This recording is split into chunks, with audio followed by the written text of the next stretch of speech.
How fast can you spin a lie? This film noir crime thriller from acclaimed auteur Alfred Hitchcock was the first of two high-profile releases for the director in 1954. The PG-rated film grossed over 4 times its modest $1.4 million budget. Based on Frederick Knott's successful stage play, an ex-tennis pro in London attempts to have his adulterous wife killed, but when his elaborate plot doesn't go according to plan, he's forced to improvise.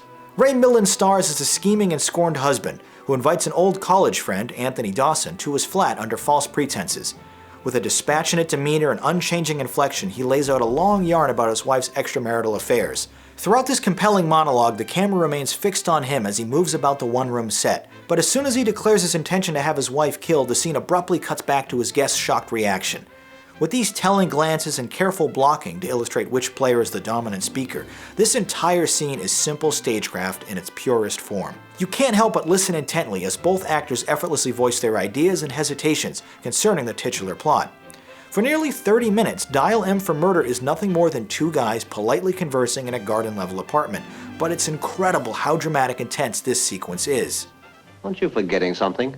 Am I? You've told me quite a lot tonight. What of it? Suppose I tell them how you followed her to that studio in Chelsea and watched them cooking spaghetti and all that rubbish. Wouldn't that ring a bell? Oh, it certainly would. They'd assume you followed her there yourself. Me? Why should I? Why should you steal her handbag? Why should you write her all those blackmail notes? Can you prove you didn't? You certainly can't prove I did. It'll be a straight case of your word against mine. The impeccably gorgeous Grace Kelly portrays the cheating wife, with Robert Cummings and John Williams playing her lover and police inspector, respectively. Given the geographical confines of the story and the limited set of players, each actor pulls off their verbose script with determined performances. When discussing the intricacies of a hypothetical murder for one of his detective novels, Cummings inadvertently previews the entire film when he remarks, "In stories, things always turn out the way the author wants them to, and in real life they don't always."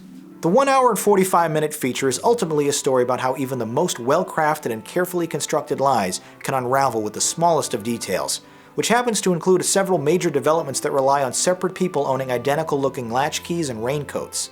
A convenient, if improbable, storytelling device. During the more dramatic moments, Dmitri Tomkin's score utilizes slow and deep notes for a moody and unsettling atmosphere.